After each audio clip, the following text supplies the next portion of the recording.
威廉，你昨天晚上到底几点睡的啊？我睡着的时候，你都还在滑手机看桌球比赛。你都不晓得，人类的机智都发挥在那个接拍球的瞬间，简直比看谍报片还过瘾。我可没像你，赶起工作来还不是到2、3点，我昨晚只不过看到1点多而已。我是不该工作起来欲罢不能，但我没有肥胖体质啊，哪像你连续几晚睡得少，你今天磅体重不就又增加了1公斤吗？你这样来来回回2、3公斤，到底什么时候才要减到理想体重啊？更重要的是，你的腰围动都不动。我跟你说哦，你昨晚睡那么少，今天最好不要单独行动。为什么？我精神很好，怎么不能单独行动？免得你不受控啊，又冲去面包店。你知道吗？睡眠减少，整个人的食欲冲动都会大幅提升。根据2021年美国辛辛那提儿童医院等多个研究单位所做的一篇针对青少年熬夜跟摄食有关的研究，他们找来93位青少年作为受试者，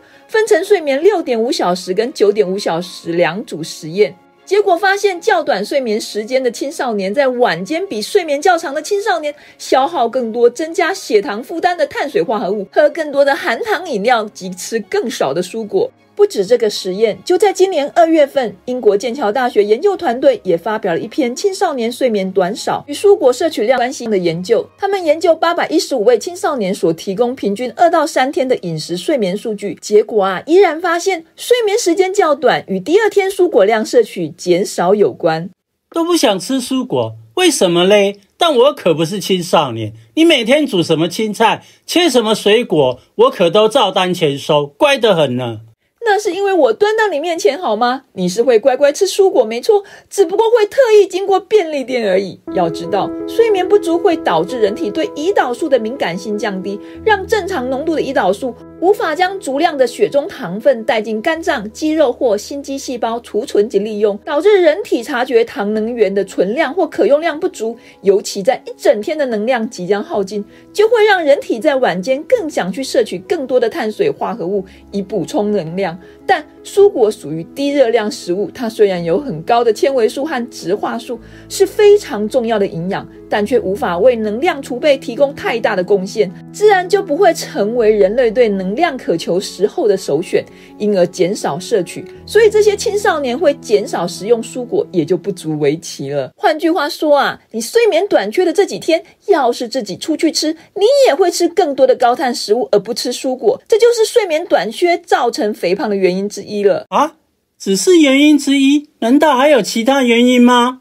当然有啊，根据过往研究，睡眠不足会导致压力荷尔蒙皮质醇的升高。为何睡眠不足会导致皮质醇升高呢？我们先来了解一下睡眠机转。睡眠期间，人体在包含浅睡和深睡期的非快速动眼期和会做梦的快速动眼期之间交替，大约90分钟左右会完成一次的睡眠周期。所以如果完成90分钟倍数的睡眠，会感觉睡得比较饱。比如睡7个半小时或睡6个小时，有时候会觉得睡比8个小时或7个小时舒服，这就是因为7个半小时或6个小时是90分钟的倍数。但是这个完整的睡眠周期时间还是会因人而异，这只是一个平均数。我们可以试看看自己自然起床时间就知道，像你一般都是睡8个小时会醒过来，大概就是5个睡眠周期，每个周期就是96分钟。我大概都是7个半小时醒来，睡眠周期就是90分钟左右。所以中途会起床上厕所，也大概都是周期之间咯。像我都是6个小时半左右会起床上厕所。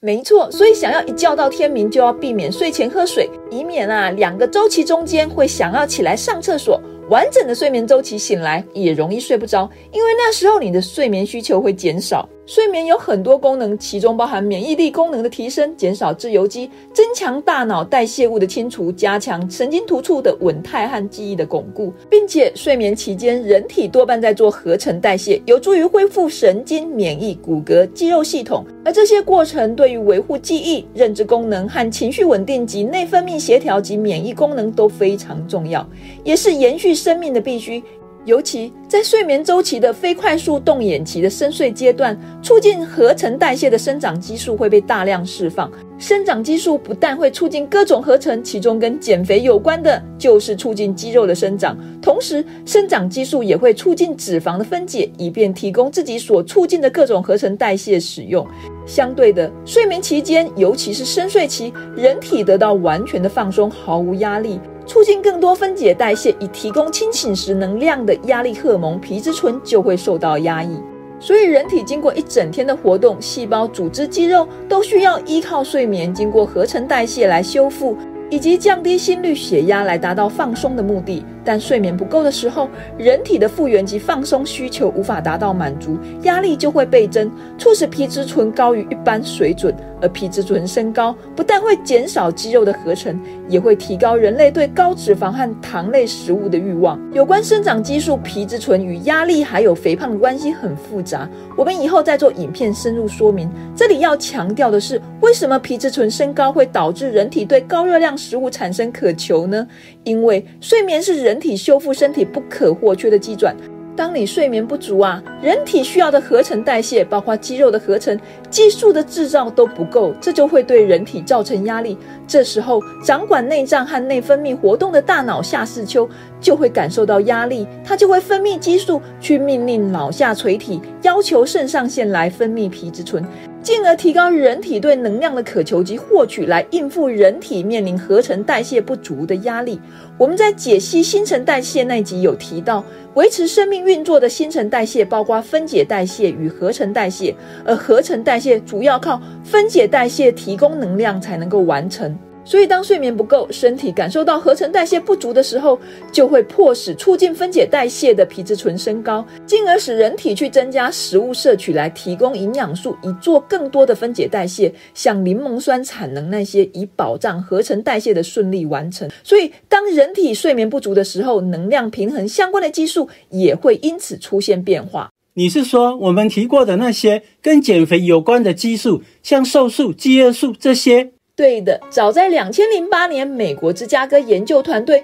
就对睡眠不足与代谢的关系做了研究分析。他们的论文指出，多项研究表明，反复睡眠不足和长期睡眠不足都会导致瘦素浓度降低和饥饿素浓度增加，其中包含一项美国威斯康星州针对1021名受试者所做的研究。研究发现，睡5个小时跟8个小时相比，瘦素浓度显著降低，饥饿素浓度显著升高。我们在讲瘦素抵抗那集已经说过，瘦素是抑制人类食欲的重要激素，瘦素降低会使人类食欲增加，而饥饿素更是餐前浓度升到最高的激素。饥饿素的增加会增加人体的饥饿感，进而渴求食物。所以睡眠不足，基于前面所说，不管是因为对胰岛素敏感度降低，以至于细胞获得糖能源不足，或是因为对分解代谢的渴求导致皮质醇升高，都可以致使人体以调节这些如瘦素、饥饿素的浓度，以促使人类摄取更多的食物。所以激素根本就是身体的语言嘛，下视丘辗转架，肾上腺分泌皮质醇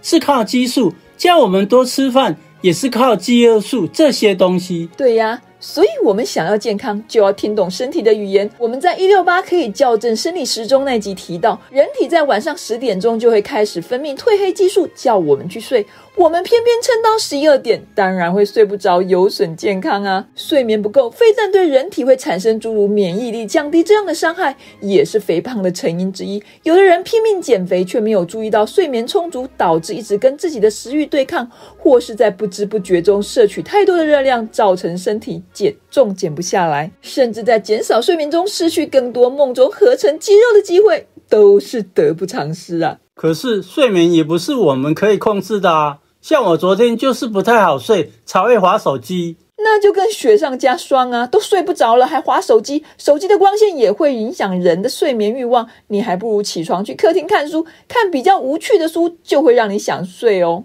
为什么还要去客厅？我不能在床上看吗？不行啦，依据睡眠心理，不要在床上做跟睡眠无关的事，这样才不会影响日后的睡眠。觉得床上还可以做睡眠以外的事，以后就更不好睡了。你可以去客厅看书啊，看到想睡的时候才上床睡觉，睡觉的时候可以多做几次深呼吸，很快就会睡着了。如果你脑中还有杂念，就一直想着我很想睡觉这句话，也会帮助你睡眠。这2招我常用哦，很有效的。还有，我们家睡觉的时候光线全暗，这很重要，因为这样褪黑激素才会分泌旺盛，让我们进入深层的睡眠。2019年，美国国立卫生研究院针对睡觉开灯对体重的影响做出研究，他们追踪43722名女性，5年后发现，睡觉时开灯和看电视与体重增加5公斤或5公斤以上及超重及肥胖的发生率呈现正相关哦。什么？光是开灯睡觉就会让人变胖？这太不可思议啦！那是因为褪黑激素，人体在晚上10点钟分泌褪黑激素，让人体准备进入睡眠。而褪黑激素最怕光，即便是微弱的光线都会影响它的分泌。所以从这个研究可以看得出来，非但睡眠不足可以导致肥胖，即便连开灯这种影响睡眠品质的情形都可以造成肥胖。要知道，因为光线导致褪黑激素分泌减少，就会让快速动眼期的深睡期变短，从而减少生长激素的分泌，致使人体的合成代谢也降低，对人体造成压力，因而产生一连串我们刚才所说皮质醇升高的机转。所以千万不要减肥减了半天，结果晚上开灯睡觉，那么身体的各种激素就无法随着生理时钟达到最完美的搭配，而导致肥胖难减。晚上睡觉不要接触光线，窗帘也要能够遮光，避免还没睡醒就被窗外的光线打扰。但睡醒之后最好能够多多接触自然光，当然不要超过20分钟，以免对皮肤造成伤害。尤其是接触上午11点到下午1点的阳光，有利维他命 D 的补充，这样也可以帮助睡眠。那不如我现在出去走走，晚上才比较好睡。好啊，那你皮夹拿来，我帮你保管。为什么？你居然要限制我的财务自由吗？我是怕你的皮质醇正在怂恿你去买红豆面包啦。